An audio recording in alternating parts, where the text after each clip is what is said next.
This episode of the Nerf Herder Council is brought to you by Audible. Visit audibletrial.com/NHC for your 30-day trial and a free audiobook download.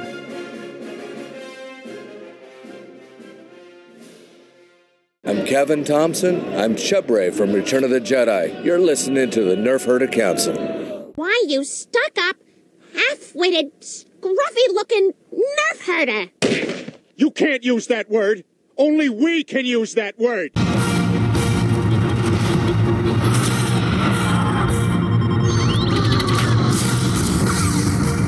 Let the final battle begin.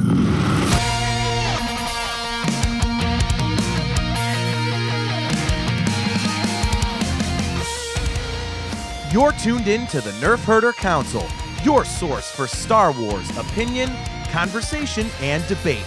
Featuring your hosts, JT. Stormtrooper armor deflects everything except Orback hooves.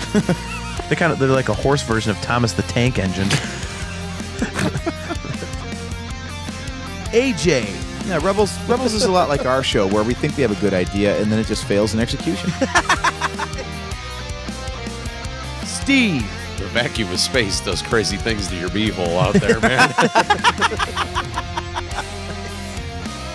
On this episode of the Nerf Herder Council, we give our hopes for the Rise of Skywalker, a brief review of Jedi Fallen Order and the Anthony Daniels biography, and I rant about stupid McDonald's. This is the Nerf Herder Council.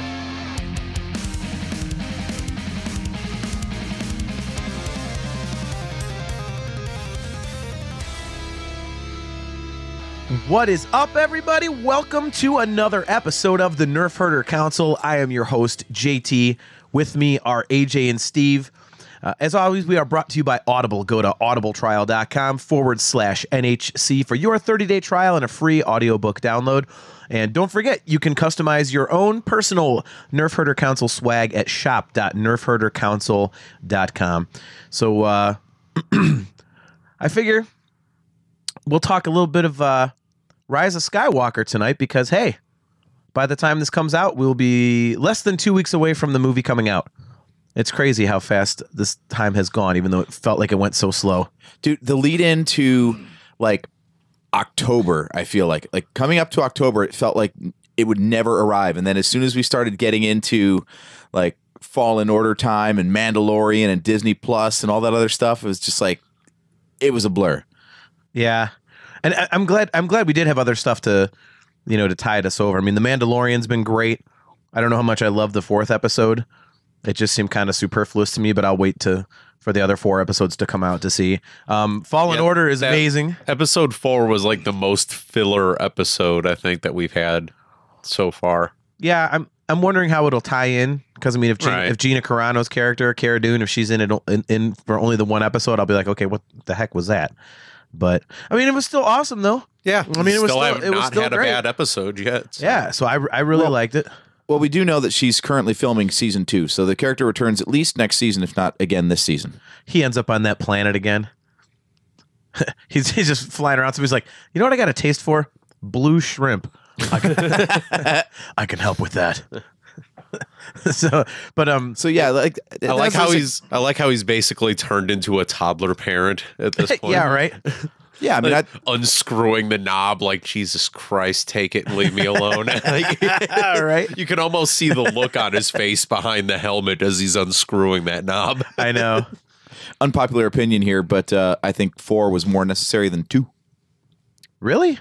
Yeah, but 2 introduces the fact that Baby Yoda has force powers. Yes, that's the one notable thing. I feel like the character introduction in this and the fact that there are people finding them on remote locations, it kind of drives the story more forward than finding out that Baby Yoda has force powers. Jawas have red eyes now. Well, they're off-world Jawas. Yeah. We already established why they have red eyes, so. True. Stoners. It's a good galactic spice trade going on. But yeah, so we got the Mandalorian going on. Man, this stupid McDonald's. McDonald's always gives me phlegm, probably because it's absolutely horrifically atrocious for you. Yes. But that petroleum jelly cheese that you got going on there. Man, I tell you what, And now they apparently have 2 stops where you pay at the first one, then it says pick up 1, and the next one says pick up 2. I was like, oh, okay. So I went to pick up 1. I'm like, do I stop here? She's like, yes, you do. And I was like, okay. Now do I go forward? She goes, yeah. She kind of wasn't clear. So I was like, okay. I pulled forward and she didn't say no. And then, you know how like inside the window, you always see like a pop machine and all this other stuff. There was nothing there. It looked like the white room in the Rise of Skywalker things. There was like nothing there. And I'm like, okay. And I'm looking in the rearview mirror and like 15 cars get their food and pass around me. I'm like, what the hell's going on? Like nobody's coming over here. So I got pissed off and I went and parked and I walked inside. I'm like, I don't know if I was supposed to stop there or not, but I didn't get my food. I don't know what the heck is going on. And I mean, it's not exactly the most well-run McDonald's anyway, because when I pulled up to pay, the window opens up and this guy inside, he's like standing right by the window, apparently on break, get ready for an edit. He's like, well, tell that fucking guy to finish his fucking order first, idiot. I'm like, wow, what excellent customer service you have. Is this where I donate to Ronald McDonald House?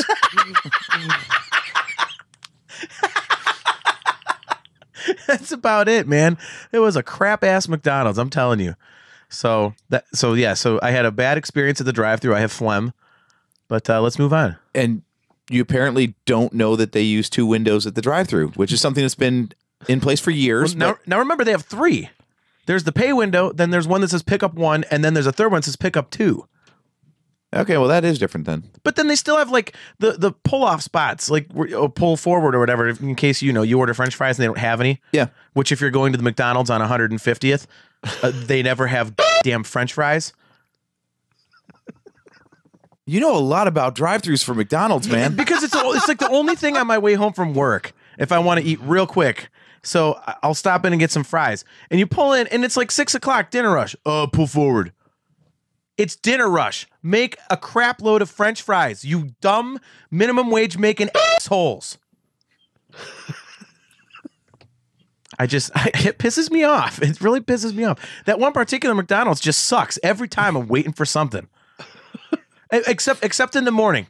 I've been there a couple times and they have this new thing like, if you don't get your breakfast in 60 seconds, it's on us. So of course, then they're fast as crap. When I got all the time in the world. Oh yeah. But at night, when I want to get somewhere, we don't got no French fries. Jerk offs. We didn't know anyone would want them. Yeah. I didn't think it'd be as busy. It's fucking Thursday night during the dinner rush. Don't come between a fat man and his fried food, damn it. It's like, see, and this is what's sad is I almost never eat there. And yet I have all these bad experiences, so it sounds like I do. I just have like... Yeah, you've got more stories than I do. I'm telling you. Actually, I never go to McDonald's. That's probably why. Yeah, it's last resort. But, all right, so anyways, back on topic. So you get The Mandalorian. Fallen Order is awesome. I'm still not very far into it. I just haven't had a lot of time to play because work has been hellish. But what I have played has been really, really fun. I'm still terrible at video games, but, it's great. I'm loving it. So, yeah. All my friends are playing. They're way further than I am. You're going to lose your mind in a couple parts that I've gotten to so far. Like get mad? No, like cool surprises. Really? Yeah. Oh, yeah, no. Okay. I like that. I know nothing yet. I'm hoping I get it for Christmas or something. I was going to ask if you. I was going to ask if you had it yet. As long as we're going on sidebars without getting into Rise of Skywalker yet, I want to talk one little bit about Fallen Order. That's kind of like a sidebar of that. Okay. I want to compliment the YouTube community in particular for like being respectful of the YouTube Star Wars community in particular, for being respectful of the fact that it's a video game, and unless you're paid to play them, chances are you're not through it all yet. So the spoilers have been kept to a very minimum. I only got one. There's very few videos that I've seen where people are just like, well, we're going to talk about everything.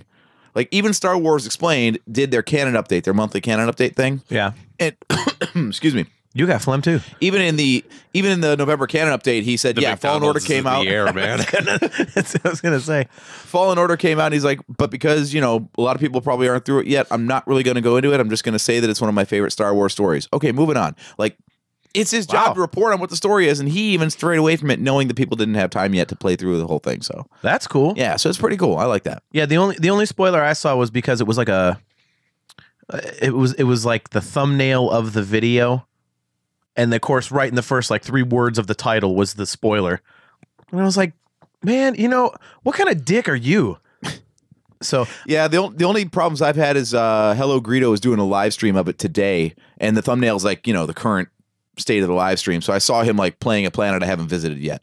Okay. No real spoilers there. I knew the planet was in the game, but still, I'm like, oh, click away from that. Don't want to see it. Yeah. Speaking of things that were live, Thankfully, I've actually seen very, very, very, very little of it. So like I said, I'm holding out, for Christmas, and then I'm just gonna play through the whole damn thing ASAP and try to get the whole story in as quick as I can. I mean, I like that it's a single player campaign instead of online, and it's a long game. Like I put like 5 or 6 gameplay hours in, probably 4 on a single planet, and I only had like 46% of the planet explored. That's good. Now, mind you, I'm terrible, so it probably could be done in like 2 hours, but still. Maybe. I feel like depends how much of a completionist you are. Like I feel like maybe it's just that I really liked the games, but the Force Unleashed games I felt were not very long at all. well, they weren't. It's either that or I just would just rush through the damn things, but I really felt like I was not. No, I think the first one was like 11 hours, and the second one was only like 8. Yeah, they didn't feel long at all. No, Well, there's a sweet spot too, because I'm playing other games that are similar to it, and it's they just drag on too long. Like one of them is a game called Hollow Knight. I don't know if you've heard of it, but I've heard of it, but I haven't played it. it's in the Metroidvania genre, which means like there's backtracking after you get upgrades and stuff. Similar to Fallen Order, where you like discover new abilities and uncover new paths and whatever. And I'm like 17 hours into this thing, and apparently I'm only like 40% through. To actually like just directly go through it all and get it all is still like a 20 to 25 hour experience, and it's a slog. Yeah. Like Fallen Order feels like it's moving along and it's interesting enough. It's never just like a huge stupid grind to get from one thing to the next. I have watched some YouTube videos of Vader Immortal though, just because I know I'm never going to play it since it's a VR game.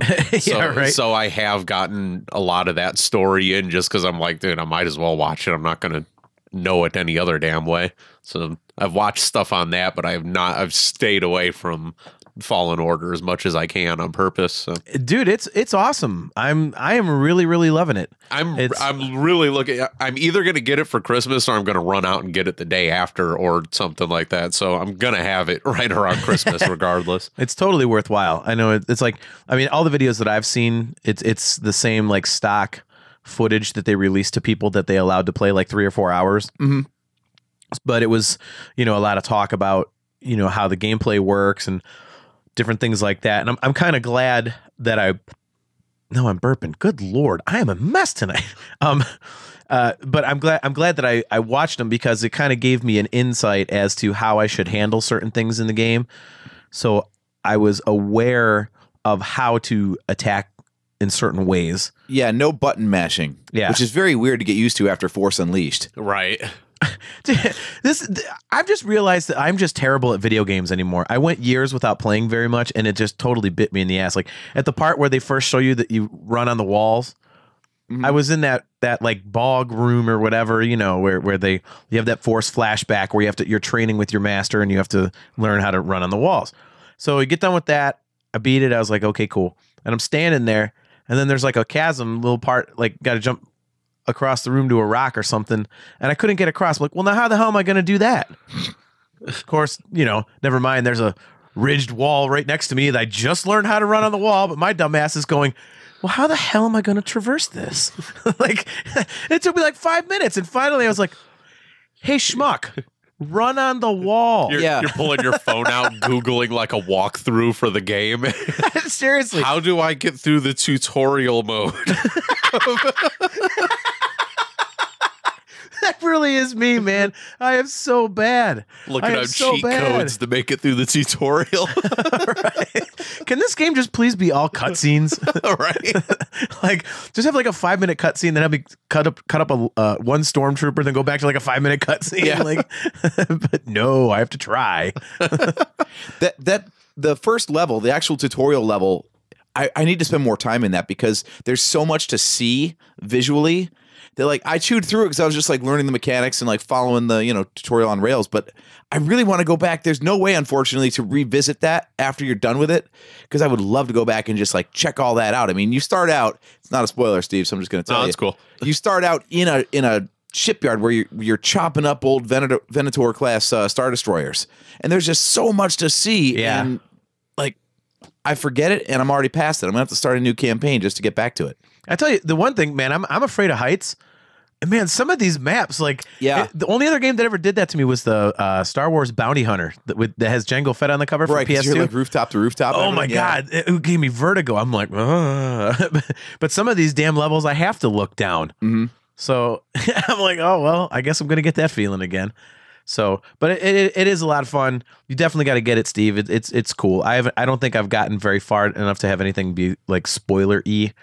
But I just, I love running around playing it for about 45 minutes, an hour at a time. It's like a good, fun play. And then, when I do have time, so it's really cool. So, it's jacking me up to go to Galaxy's Edge even more. Yeah. Speaking of Galaxy's Edge, did you see what they did tonight? They had a live stream at 6:55 Eastern. The opening of Rise of the Resistance. Mind you, listeners, this is Wednesday we're talking about, not Sunday when the show comes out. Yeah, exactly. So tonight's Wednesday, so 6:55 p.m. Yeah, Wednesday. today was the media event for that, and last night they announced the actual name and opening date of the hotel. I thought they already announced the name. It was like Star Wars Galactic Cruiser or something? Yeah, like it was Star Cruiser, yeah. Yeah, everything was like officially... So generic. Yeah, everything was like officially dropped yesterday from the Disney Parks blog on. I'm really surprised that that's opening in 2021. I thought it would be later than that, considering all the stuff they have to. 2021 is going to be the 50th anniversary for Magic Kingdom down there, so they're trying to plan every damn thing to go around that. So you're getting the Star Wars, you're getting the hotel, you're getting the Guardians of the Galaxy ride, you're getting the Tron coaster. Like, they are making sure that all this stuff is 2021. They're really going to break the bank down there in 2 years. Damn it. Now I got to convince my wife to do this, because we said we're going to blow a ton of money on a vacation, do everything at Galaxy's Edge at once. But since Celebration is in 2020, and if that's in 2021, the next celebration that I really want to go to is in 2022. Which would be unavoidable because there's a movie coming out that year. Yeah, I have to go to that. Oh, man, I really got to get everything paid off so the wife don't get pissed. Back to work with you. I know. So speaking of things that are really cool, and then we can get to our Rise of Skywalker stuff, but I finished the Anthony Daniels book. Oh, yeah. You were barely started at that the last time we got together, so tell us about that. It's really good. It's a little dry. I mean, he narrates it, and of course, he tells a ton of stories. There's basically it's like the whole book is basically, like I said, there's like after the first little bit of, I want to be an actor. Okay, no, I'm an actor. It's 100% Star Wars all the way through. And there's even stuff about the Rise of Skywalker, which is really funny because it's all in generalities. Oh, yeah, because obviously... We were in this big, really familiar set that I had known for years. Things like that. But there's a lot of talk about it. I would say that there's some juicy, quote-unquote, air quotes, juicy stuff in there, but because he refuses to come out and say anything bad, like the whole Kenny Baker thing, he touches on it for maybe 30 to 60 seconds. And it basically just says, I don't want to, be, let's just say that, our on-screen camaraderie did not translate to off kind of thing. So it says nothing. I'm like, okay. And he didn't like how the prequels were done. Basically said they were kind of militant about the production and not very nice. But he doesn't really go into detail about it. And it's, it's basically, there's almost nothing negative. So... It seems like it's a very Lucasfilm supported book, as opposed to him just actually like saying what he really thinks. So, but I mean, it's still really, really interesting. So it's standard fare for behind the scenes stuff. Like you never go on a DVD and get the behind the scenes stuff where the cast and crew are talking about it no one's ever like, man, that director was such a piece of crap. Yeah, exactly. He did it so bad. And I was like, fantastic crew, fantastic people. I had the best time. It's maybe the best story I've ever read on a script. Like the story just leapt off the page. Yeah, there's a lot of that. I mean, he does say some stuff that he wasn't happy about, but it's not, like I say, it's not salacious. You know, like you read, like I read and listen to a ton of musician biographies, and it's great to listen to these guys just crap all over people you had no idea. You know, like read Stephen Piercy of Rat. Like I read his book, and he just talks about what a complete piece of garbage the drummer Bobby Blotzer was, and how he would wait for him to be really hungover at a show. And his thing when he did his drum solo was they would lower a 6-pack of Budweiser down from the rafters, and he would like crack beers and do his drum solo and stuff. So he would specifically wait for the shows when Blotzer was really a mess, and he'd go, no drum solo, no drum solo. And purposely Militia would go, on drums, Bobby Blotzer, just to make him pissed off. You know, like that kind of stuff is what you want to hear about behind the scenes, not, you know, like you said, the standard fare, but it's still really interesting. And the one thing, you know, tying into our Rise of Skywalker stuff is that he is another one that said he loved the ending of the movie. He loved the way they treated the legacy stuff and tied everything together. And he, you know, his satisfying conclusion to everything is, you know, what he said. And we've heard that from a lot of people. And I think that is as perfect a place to start, because I was kind of thinking, you know, what do I want from this movie, from The Rise of Skywalker? I mean, it's, what would be a satisfying conclusion? I'm finally, it's so close, and I watched, I think, all of the TV spots, so I think I've gotten all the little bits and pieces and stuff like that. And you know, I for me, a satisfying ending would just be something to where I don't leave the theater going, well, that was kind of meh. I want it to be a believable ending. I don't want anything like goofy, you know, like all of a sudden, like the Emperor comes back and then Rey just cuts him down in 30 seconds. Yeah. You know, like what the hell is that? You know, so yeah, I was thinking about it earlier, and I've probably said this for every movie that's come out of the Disney franchise. I don't have any expectations for it. Like, I just want to sit down and watch the damn thing. Like, I feel like there's always this build up to it and stuff that it's like I can't even build a conclusion in my mind. I just go, just give me a damn thing. It hit me today. It officially hit me today. I watched the newest couple TV spots, and all of a sudden I was like, oh my God, why can't I walk into the theater now? I will say now, Star Wars is probably filtering their own crap right now, but the stuff that has been coming out online from the I don't know if you would call it pre-screenings or not, but it's the people that were involved in it and things like that. Oh yeah, didn't they just get to see it like today or yesterday? Yeah, like last night or something. Everything that's been coming out is like, oh my God, this thing is so good. And is it like the press? JJ did so good with this and blah blah. And it's like, no, again, I figure Star Wars is not going to share people going, hey, this is a piece of dog crap. Is this the Twitter reactions from like the press that saw it? Yeah, it's like the press and whatever else. I'm not sure who actually had the pre-screening of it, but yes, last night or like John Boyega was tweeting about finally getting to see it, for example. Yeah. So I think it's the first time the cast and crew have been able to see the finished product. Well, they said they just finished it. So that's why all these people that were like, we talked about the whole three fan screenings. Yeah. Like, I mean, well, they had to go back and recut based on that feedback. Yeah, of course. It's such a stupid thing. Who believes that garbage, man? I don't get it. But yeah, like I said, I know Star Wars is just going to give us the fluff through their social media, but from what you look at today, it seems like it's a damn good movie. So hopefully JJ just did it right, and it's honestly, if it's like you said, if it's logical, if the end is somewhat logical to the rest of the story, I feel like I'll just be fine with it. Yeah. As long as nothing ridiculous happens, I'll be cool with it. I read an interview on Uprocks with the writer. I read part of that today.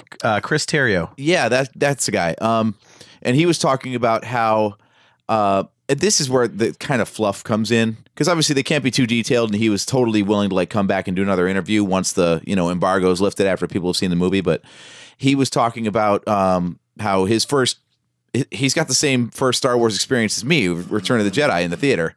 So they were going back and talking about like how Empire Strikes Back leaves an obvious cliffhanger to lead into the next movie, whereas Last Jedi doesn't really do that. And he was very diplomatic in how he danced around that, because he's like, I saw that answer. yeah, he's like, well, you know, like there were a lot of things in Last Jedi that, you know, people think they could have, you know, wrapped it up with that, with, you know, the next generation having force powers and, you know, being the spark of hope and whatnot. But he's like, but that movie was so well crafted. I immediately wanted to know what happens next. Yeah. So basically what she said is, I acknowledge that everything could have ended on that movie, but I didn't want it to. So I'm going to write some stuff. Like, that's not an answer. That doesn't say anything about how 8 leads into 9 whatsoever. It's a politician answer. Right? Yeah, it is. But he at least acknowledged that. He's like, look, man, you know I can't talk about this stuff, so I'm going to give you whatever I can. Yeah. I still remember 2 years ago leaving after episode 8, and the first thing I said was, seems like it's a perfectly good middle movie. Right. Like, there was it wasn't great at the beginning, it wasn't great at the end, like, but the ending was awesome. But it's just like you could tell it had the feel of a movie that should be in the center of 2 other movies. So it's like, you did your job. Yeah. So Right. it was okay. See, it's weird because I was thinking about it, and it's like I left. You know, I think like I say, it just hit me today. Like now I'm just all fired up. Like I'm I'm still super nervous about it because of my reaction to The Force Awakens. But now I'm just like I'm so mad that I'm so excited because I don't want to be let down. And I think like when I left the theater for episode 7, I was like, okay, it was pretty cool. When I left the theater for episode 8, I was like, wow, I got to see that again. Mm-hmm. Boy, is that deep. But the feeling that I haven't had from either of them is the feeling I had from every one of the first 6 movies, where I just get out of my seat and I go, oh my God, that was awesome. You know, that instantaneous like Star Wars reaction. And so I think that's what I want. Like, I don't, you know, I'm hoping there's no stupid moments where, you know, you're going to get online and people are just going to be acting like total jerks. You know, it would just be nice if it was you know, satisfies everybody, I think. And, you know, that would be nice. But mostly for me, I just want to have that old school feeling of the whole thing is just this big ball of, you know, F yeah. You know, it's like I said, I'm kind of just like I said, when I said logical, I'm just kind of like hoping for a sigh of relief of like when the movie's over, that you could kind of just replay all 3 movies really quick in your head and go, okay, the trilogy works. Yeah. Like, I feel like I will be just fine with that, because, you know, it's not going to please everybody regardless of how great the movie is or anything. So it's like, just make it, wrap all 3 together, make it all make sense. That way, when it's all on Blu-ray, we can just sit down and watch it and be cool with it. Yeah. it's all I want out of the damn thing. I agree. I want them to bring back the Emperor in a believable way. You know, I just don't want it to be something totally stupid where it comes back and you're like, man, jeez. Like I am afraid that people are going to try to draw a comparison to The Mandalorian, though, just because of how good the series has been, that, you know, everybody's going to have these real high expectations of the movie. And if it doesn't meet that, it's automatically going to be crap, like everybody thinks episode 8 was. Yeah. I don't think that'll be the case. I mean, because I feel like that was part of it with 8. It was because people liked Rogue One so much that you came in with these crazy expectations that episode 8 was supposed to be friggin' Citizen Kane or something like that. And when it wasn't, it was just like, oh, this is the worst damn thing in the history. You've ruined Star Wars for everybody. And I'm a moron and all that other crap. and so like, I'm afraid that people are going to try to put too high of an expectation on the movie. Yeah.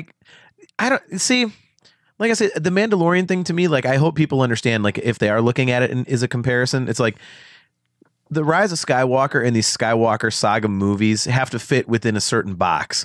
True. The like stuff like Solo and Rogue One and the Mandalorian and whatnot, like that's not something that's already established. Like, yeah, we know they get the Death Star plans, but we don't know how. So they have all this different stuff they could do to get to the end point. You know, Solo, it's just, okay, who's Han Solo? We know about the Kessel Run. We know he gets the Millennium Falcon. All the other stuff you can mess around with. the Mandalorian's completely uncharted territory, so they can do anything they want there. But with the Skywalker movies, you really have to kind of be. It's kind of a narrow window to shoot for. That's the hardest part, and I think that's where, like, JT, you've got to give some.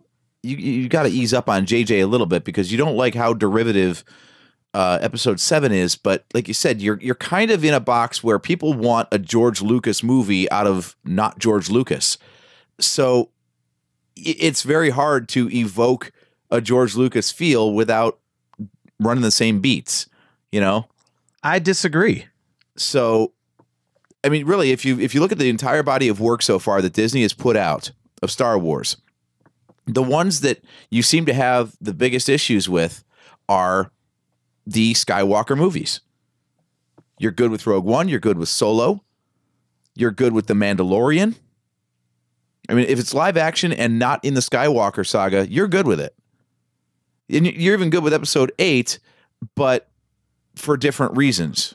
Well, no, I like all of them. It's episode 7 that I have a problem with, because at least all the other ones, they took a chance. I mean, the original trilogy was one set story, like good guy, bad guy. It was a linear type of a thing.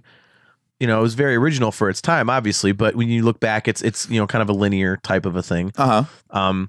And so were the prequels, but it was a whole different story. And it was a whole different feel. It was a whole different aesthetic. I mean, so I like that. It was different. It took chances. And then you get to episode 7, and it was just, hey, remember episode 4? And I'm like, okay, well, that doesn't do anything for me. I've already seen this movie before. Give me something new. I waited this long. It's episode 4, but bigger. Yeah, exactly. That's my point, is when they stay away from trying to attach to something familiar, that seems to be when you're better with it. Yeah. Like Mandalorian doesn't connect, anything that doesn't connect directly. But the reason being is because that's what Star Wars is to me. It's taking a chance. I mean, for as crappy as a lot of people think The Phantom Menace is, I love it because it was coming off the heels 16 years later, coming off the heels of the original trilogy. It was nothing like it, except for it being like a glorified kids movie with lightsabers and action and Jedi and stuff like that. But it was completely different. So I loved it. So I'm hoping for something different with the Rise of Skywalker, and so that's why I'm so nervous about the Emperor being back, because I'm like, okay, did he need to be back? And the guy died. I mean, I really hope they explain it well, because of it, because I've read a few things, and they keep mentioning in this official stuff that Exegol, supposedly where he goes or something. Or I don't know what that is. Yeah, there's a couple different things, but I get it's canon. But I mean, I just hope it doesn't suck. I mean, I don't want it to be dumb. I don't want it to be a new Carrie Poppins. It was like, oh, the Emperor's back. Like, what the hell was that? Okay, let's talk about the return of Palpatine for a second. Do you think that because I was wondering this, do you think that one of the reasons for bringing him back, as much as they want to say like, well, he was so integral to the rest of the movies, you kind of had to wrap it up. Do you think it's more a case of like Disney hedging their bets a little bit and realizing that Kylo Ren doesn't really fill the shoes, so with Snoke out of the picture, they didn't really have a choice? I mean, like who else would be the big threat in 9 if not bringing back Palpatine? Snoke's off the table, and do you really feel like Kylo Ren could have carried the movie? Maybe not, but the end of 8 really seemed like it. That should have been the case, though. That him and Hux finally had that little. I mean, they haven't seen eye to eye, but they had that little fallout at the end that you thought, oh, okay, well, Kylo's going to be a total badass now in the last one, because he's officially lost his friggin' mind over here. So, yeah, and I guess if you do have Kylo Ren just in there doing that, it's kind of the same thing as always, like good guy fights bad guy. Yeah, I mean, it's so. Yeah, I mean, ultimately I get what it's you're going to saying. come down to that regardless. But yeah, it's like I said, I just hope they do something interesting. I hope they do something cool where you're like, oh, I didn't see that coming. Like, I mean, one of the TV spots showed something that it's like, okay, and we've seen the footage obviously in the trailer in the White Room where they're they both destroy what looks like the Vader armor. Yeah. Well, now in one of the new spots, it shows a different angle, and they're fighting, and it looks like they're both trying to whack each other, and it almost looks like in the TV spot. I only watched it once, but almost looks like they hit it accidentally. So I don't know if it was like a case of, you know, Rey trying to get it and he's trying to protect it, and then they both F up and destroy it. But, you know, I mean, it's I don't know. I don't think there's really anything you could draw from that. I still remember the scene from the Force Awakens trailer with it's part of the Force flashback thing with the Knights of Ren, and it was just there for a split second and had no bearing on anything. So, yeah, and again, like I said, that's one of those things that, you know, they're not really going to show you anything. I mean, I don't know if you've seen the. I mean, hell, the C-3PO Black Series figure comes with Chewbacca's bowcaster and bandolier. So, yeah, does that really tell you, like, oh, well, I guess Chewbacca dies in this one? Like, no. Yeah, I still think something's going to happen to 3PO. I really do, especially some stuff that Anthony Daniel said, like he asked JJ to kill him off in episode 9, like he wants him to be like melted down or something or other, like he wants like a grand exit, he's like a death, you know, like, you know, torn apart. I don't know, but is that in the book? Yeah. Mm-hmm. Oh, okay. Yeah, and yeah, I don't know, man. There's gonna be so many cool things. Like I don't know if you saw the TV spot, but Rey's holding up like the Sith dagger.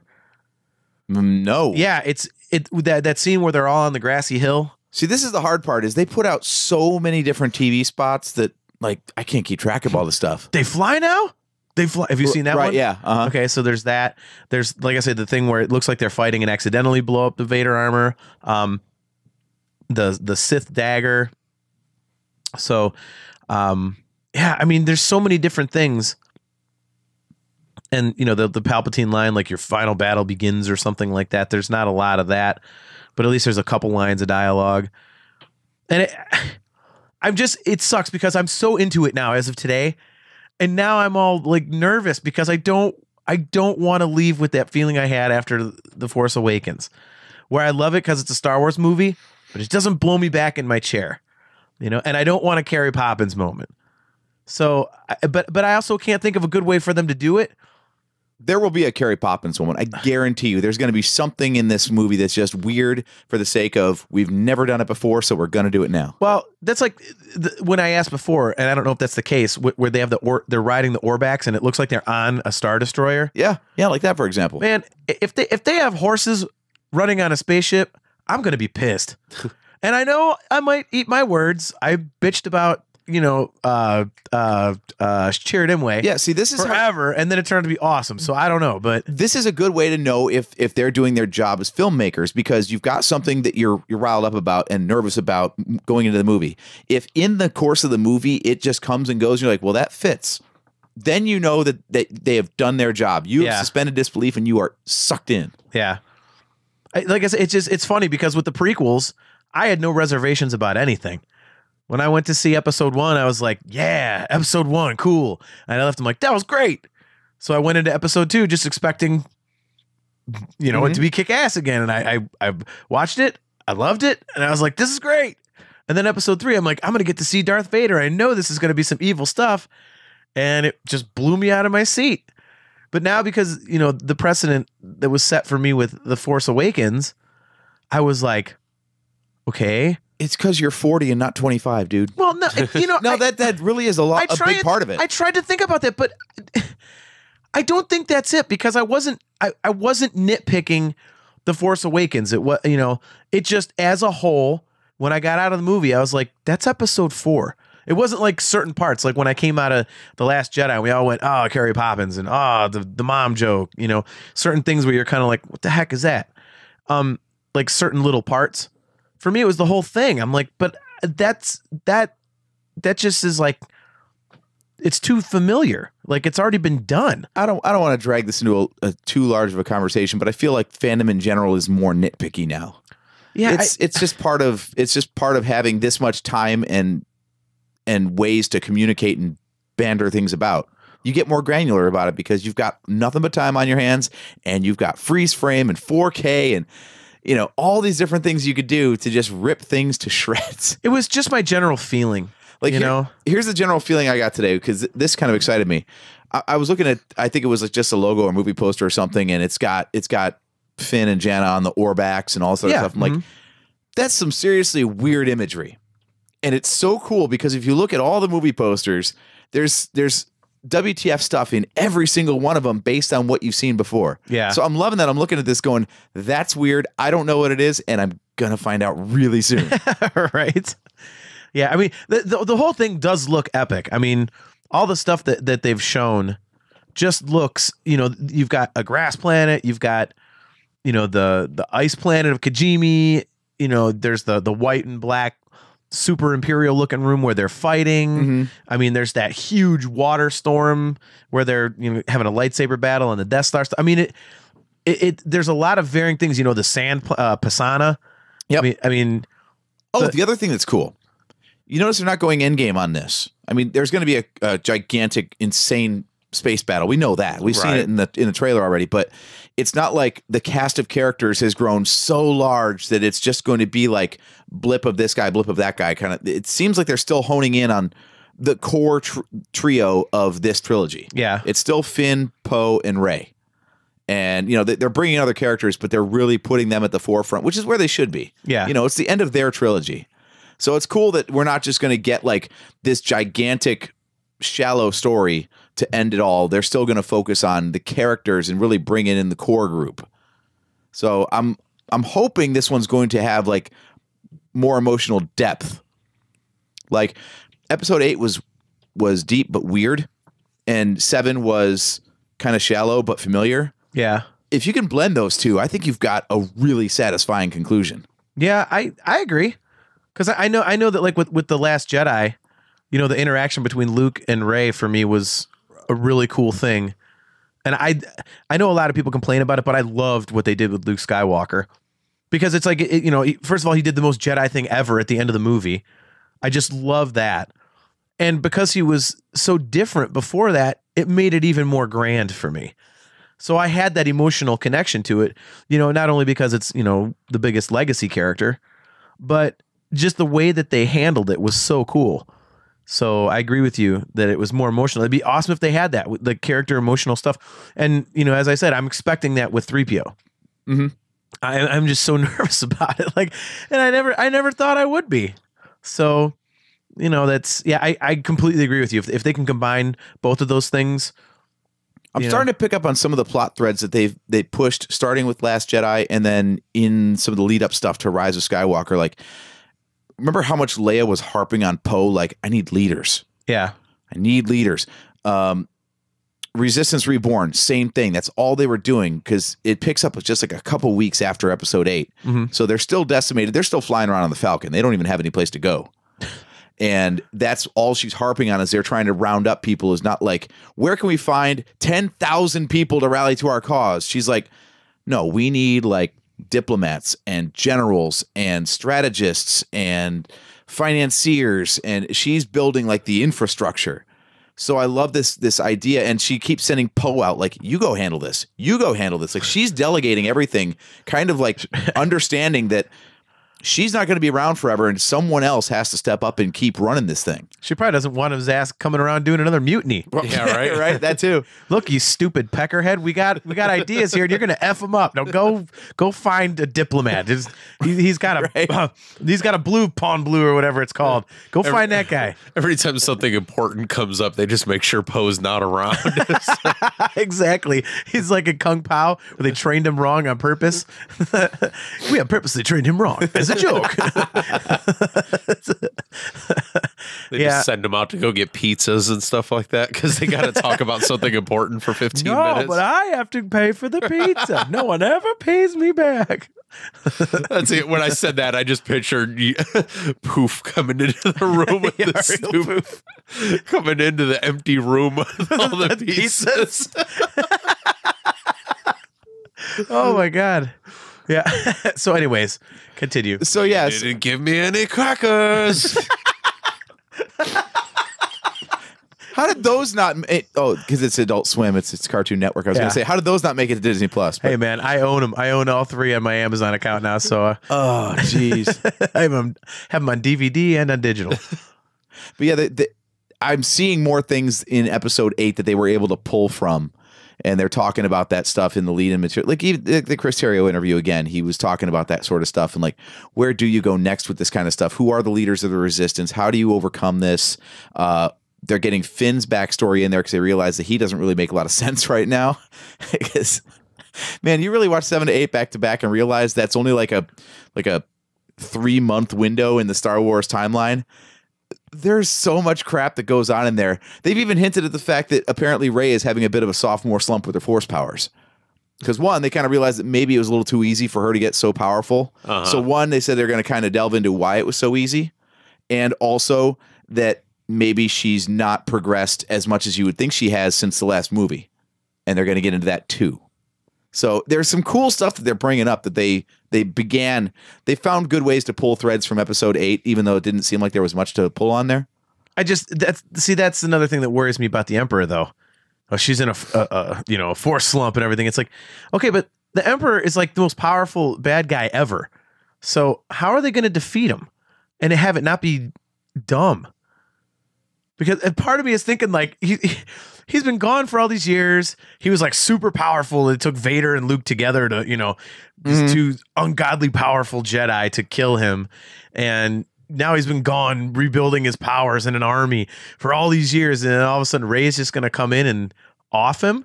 Like he's going to come back for like 10 minutes and get killed. It's like, oh, come on. Like it's like, I waited all this time for that. I waited all this time for that. But here's something. I spend way too much time on YouTube lately. I've got to focus on work more. But anyway, that notwithstanding, I'm pretty sure that none of our 23 listeners work at where I do. So I think we're good. Yeah, you never know. But they pointed out something about, I was watching a video about Phantom Menace.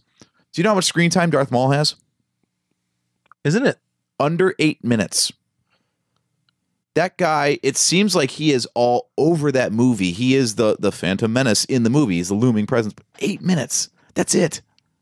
So I don't think the Emperor has to be in this very long to have his presence felt. No, I agree. But I mean, if he comes back, he obviously can't survive.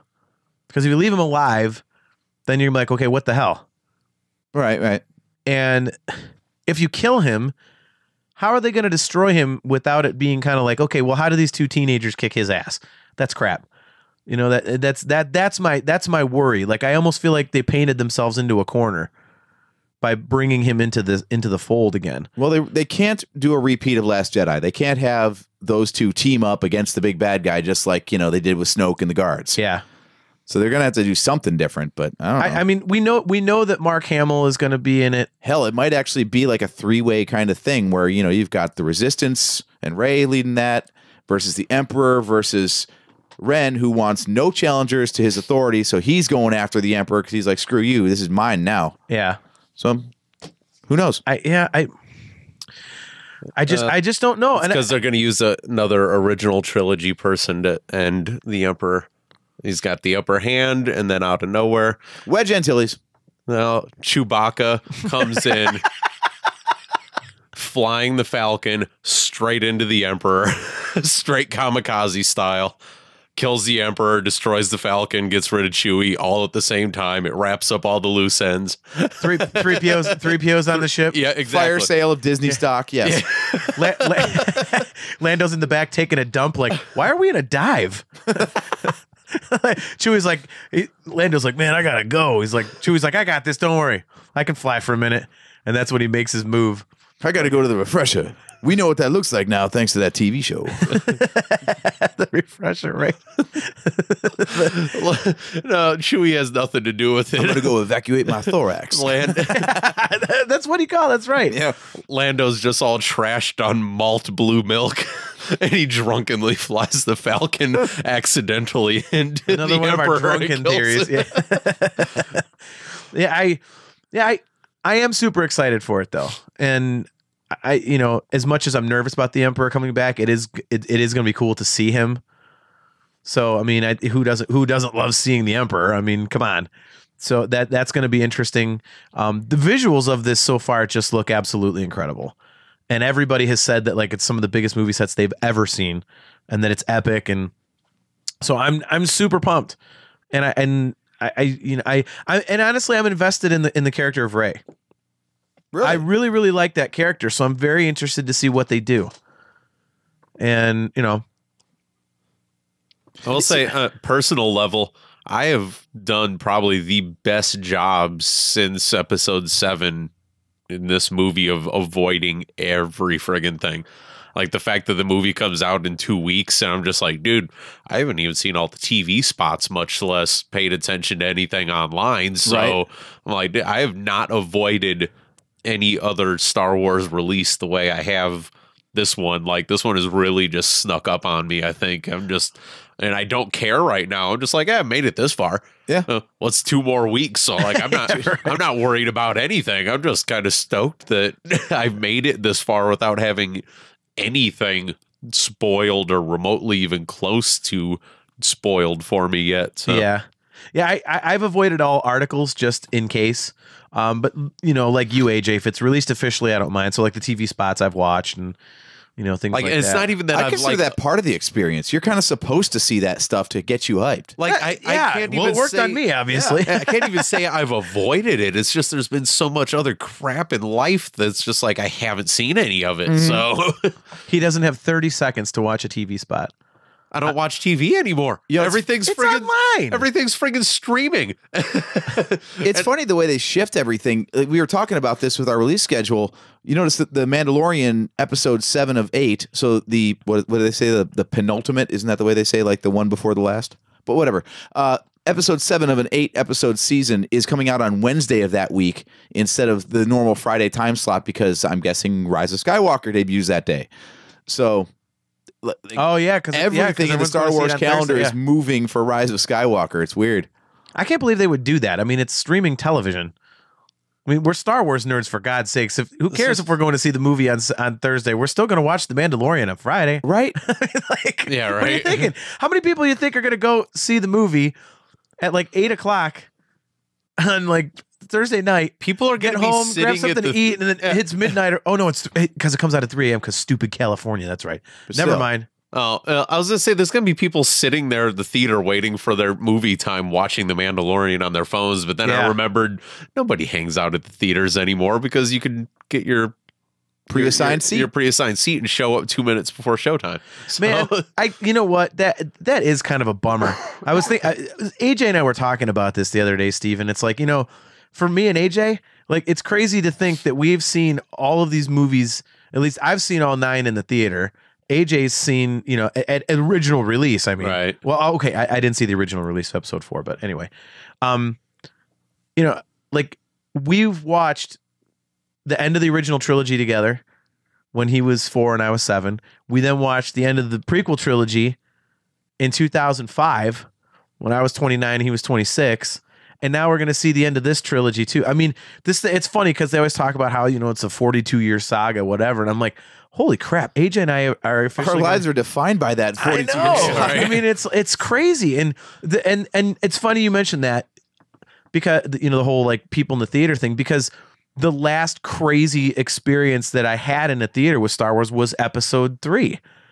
Because that was before all this garbage of, you know, people not being able to bring things in because of theater shootings and stuff. Like everybody was cosplaying and there were lightsabers and, you know, when the main theme hit, the place went nuts and then people cheered at the cool parts and all this, that, and the other. And I'll never forget going to see episode 7 and being bummed out because people weren't acting like that. They're just sitting on their hands. I was like, man, that's no fun. So I'm really hoping that this movie has some of those moments. Because I know that like in Solo, I was like, yeah, like I was kind of under my breath, like getting into it, and I was antsy in my seat for all sorts of things. And I heard some cheering a little bit. It's because of that McDonald's you ate that day. Probably was. But I really missed that. You know, like seeing the movie for the first time, like on opening night, and everybody going bonkers for it. Like that's part of the experience. I just can't believe that that's gone. Yeah, that really does not exist anymore. Yeah, it's so weird to me. Like, I don't know. I think it depends on the vibe of the movie. Like, I went to see Endgame, and there was plenty of cheering in that. There was plenty of cheering for even, well, not so much Last Jedi. But like you said, for Solo, yeah. Actually, I think for Last Jedi, it was kind of mind blowing. I don't think it's a bad thing if people aren't being rowdy during it. Maybe they're just so engrossed in it they're, getting caught up. Like when Yoda hit the screen, that would be a cheer worthy moment, but you're like stunned into silence. Yeah, it's not a bad silence. It's like oh my god, I don't want to miss a thing with this. I'm going to shut the hell up. Yeah, I mean, I guess so, but I had never experienced that, and there were so many other cool moments in Star Wars that people just loved and went nuts for, and I kind of missed that visceral reaction, and now people have everyone's offended by everything, so God forbid you holler out "yay" in a movie theater for a split second because you're excited. So I think we'll get that when Lando shows up. I'm gonna buy 2 boxes of Milk Duds, and I'm using them as projectiles. Because I think what I'm going to do is I'm going to cheer when I feel like it, and if someone turns around and gives me a dirty look or says something, I'm going to stand up and peg them with a Milk Dud. I can totally see you doing that too. Hey, you know what? Shut up. It's my movie too. And I didn't ruin it for you, you jerk. So if I'm just excited, let me be excited, okay? Yeah, there's always like right when the theme starts, there's like a rogue from like one person way in the back because everybody's like afraid to do that stuff anymore. Like you said, you sit in your seat and you do it under your breath because you don't want to be that guy, quote unquote. Yeah.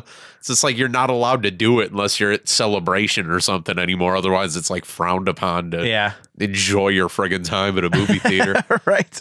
Yeah. I mean, I'm not, obviously, I don't condone throwing things at people in the movie theater unless they're actually those people that talk throughout the whole damn thing and have their phone on. Then throw shoes and knives and bricks and all sorts of things.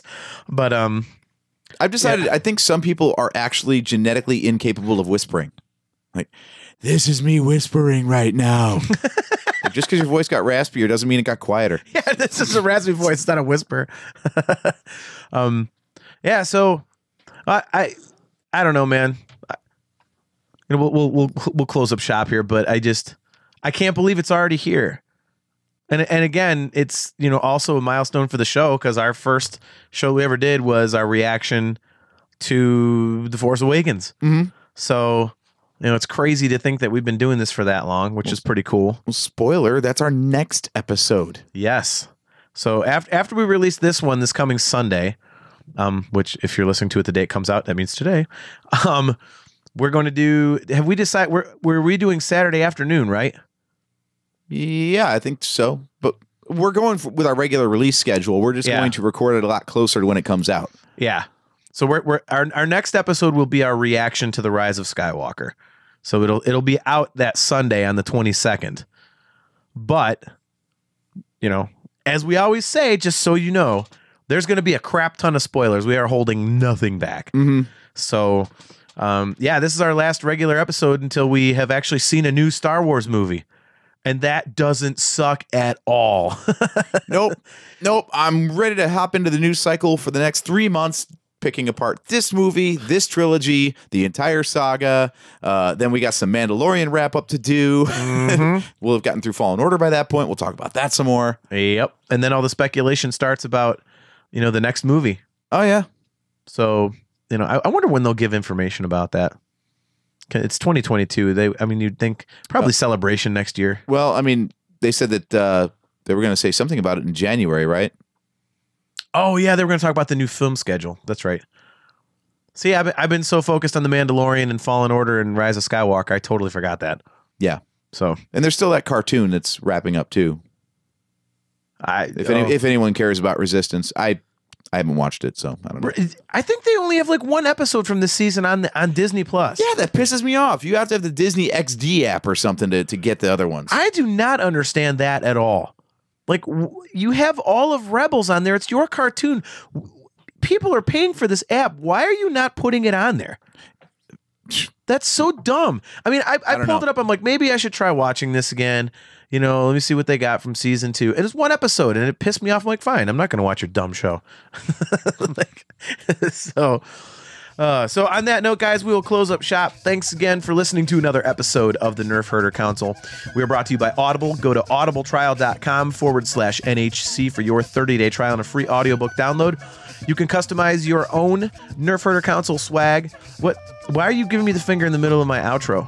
Because I want to let people know, based on your next plug, that there is a sale going on right now on that swag, you can save 35% through I'm not sure when, so get on there quickly. It might even be gone by the time this hits the airwaves. I'm not sure, but I just bought a t-shirt for $6 off, so yay. Wow. I got to get a hoodie. So anyways, as AJ was saying, there's a 35% sale. If you go to shop.nerfherdercouncil.com, you can customize your own personal swag, t-shirts, hoodies, all kinds of cool stuff. How many designs do we have now? Is it 4? Yeah, 4 designs and then, some color variations thereof. Yep. So it's very cool stuff. So check it out. You can find us at Spreaker, Stitcher, iTunes, Apple Podcasts, Google Podcasts, Pocket Casts, CastBox, Spotify. Pretty much anywhere you find podcasts, look us up and we're there. All of our episodes are available on YouTube if you want to listen to us there. The website is nerfherdercouncil.com. You can find us on Facebook.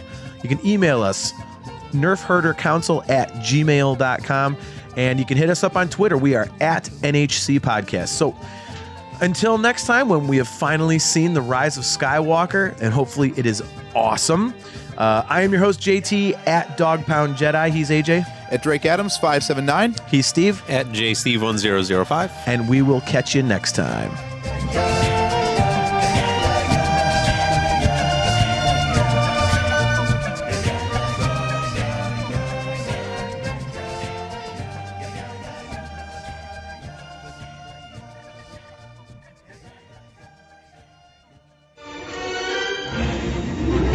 Bolts is never gonna get us past that blockade. This bucket's got a few surprises left in her. Plus me and Chewie are on it. Ain't that right, Chewie? Hell yeah, you my nerf herder. You my nerf herder.